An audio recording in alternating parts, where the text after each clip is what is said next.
The years of 2005 to 2011 witnessed a span of successes and failures in China's environmental protection pursuits. This roller coaster journey is no better chronicled than it is in the China Environment Yearbook, a series of volumes that chronicle the environmental challenges of China as it fights to remain a global superpower. A comprehensive analysis of these books indicates how environmental policies regarding pollution, climate change, and conservation have changed in China, including the major parties like the PRC and NGOs influencing said changes. It also helps to highlight how in the years of 2005 to 2011, many of these environmental concerns remain constant. Continuations. Although China has made several great leaps through the era of the publication of these books, there are still several continuations in these works. One compelling similarity is their focus on the water crisis that plagues China. Facilities like bathing houses are widespread throughout both urban districts and rural counties, leading to water shortages and droughts. Similarly, pollution continues to remain an important issue in environmental mitigation. Changes. One of the most considerable changes is the shift from NGOs to the national government as being the major force behind these environmental developments. The 2007 publication champions NGOs as playing an indispensable role in a series of environmental events by arousing public interest and seeking to impact policymaking. However, this rhetoric is not found in the later publication of 2011.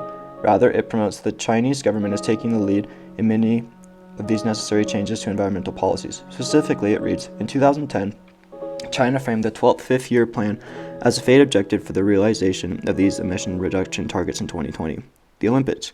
The period during the 2008 Beijing Olympics saw the greatest changes in dedication and persistence to creating a greener China. One of the most pressing concerns for China during the Olympics was air quality. Factories shut down, driving was limited, and the government greatly advocated for public transportation. As a result of these changes, the 17 days of the Beijing Olympics, the air quality in Beijing was the best for any corresponding time period over the last 10 years. These environmental issues go beyond just the logistics of how to mitigate these concerns. Rather, events like the 2008 Beijing Olympics demonstrate issues of sustainable environmental actions and how these influences China in any sector moving forward. Indeed, in the fifth volume, the way it writes that in the way in which China approaches these environmental changes is central to the manner in which China will rise and its ability to provide for the Chinese people.